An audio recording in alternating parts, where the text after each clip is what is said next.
première, je crois, la procession qui s'est très bien déroulée. Et avant de commencer les discours, je voudrais vraiment remercier tous ceux qui étaient les artisans de certaines processions.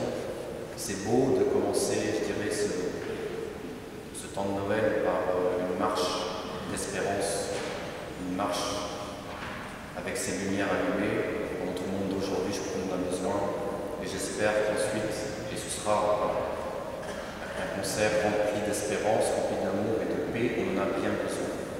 Que ce chant, que ces chansons qui sont chantées tout à l'heure puissent vraiment nous donner de la force et beaucoup d'amour. Il y a 100 ans environ, donc les habitants de la ville de Nilvange se rassemblaient pour poser la première pierre de ce lieu sacré. L'église Saint-Jacques-le-Majeur est ainsi devenue un témoin privilégié de son histoire, de ses joies et de ses épreuves. 100 ans qui ont été marqués par de nombreux événements. Des mariages, des baptêmes, des funérailles, mais aussi des moments de solidarité et d'engagement. Cette église a toujours été un lieu d'unité, de prière et de rassemblement pour notre communauté.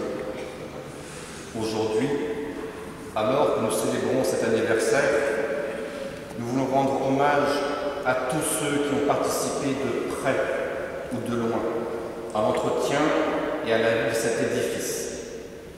Qu'il s'agisse des prêtres, des paroissiens ou des bénévoles.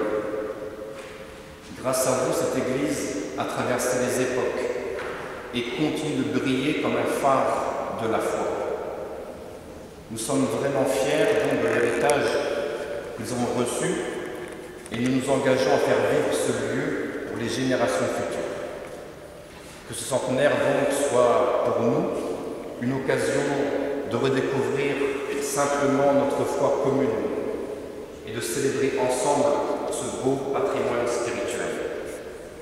Tous ensemble, continuons à faire vivre cette Église et à porter son message d'amour et de paix dans notre communauté. Qu'elle soit pour nous tous donc une lumière d'espérance. Et je vais laisser donc la parole à Ella Véronique.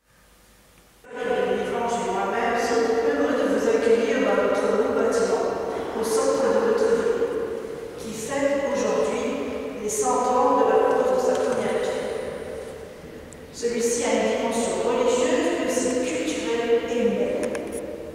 Nous remercions l'abbé Johan Jarocci à Rennes, ainsi que l'Alexandre Defrepina, maire de Nilvange et son équipe qui nous ont soutenus et accompagnés dans l'organisation de cet événement qui va marquer l'histoire de notre paroisse.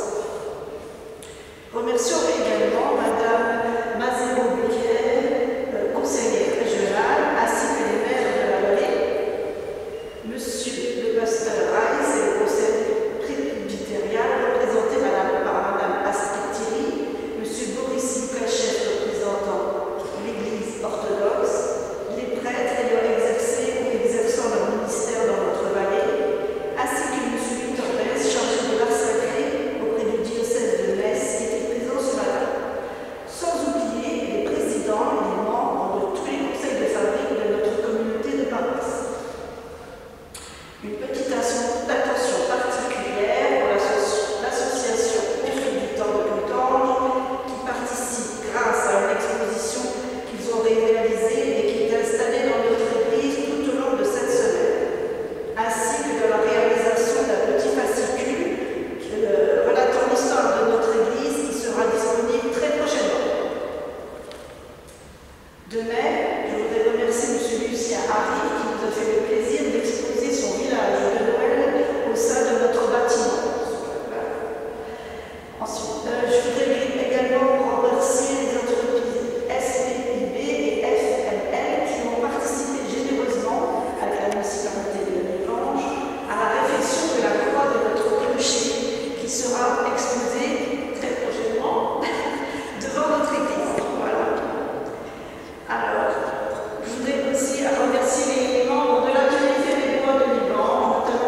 Bien sûr, je n'oublie pas tous les bénévoles qui ont donné de leur temps sans compter par le passé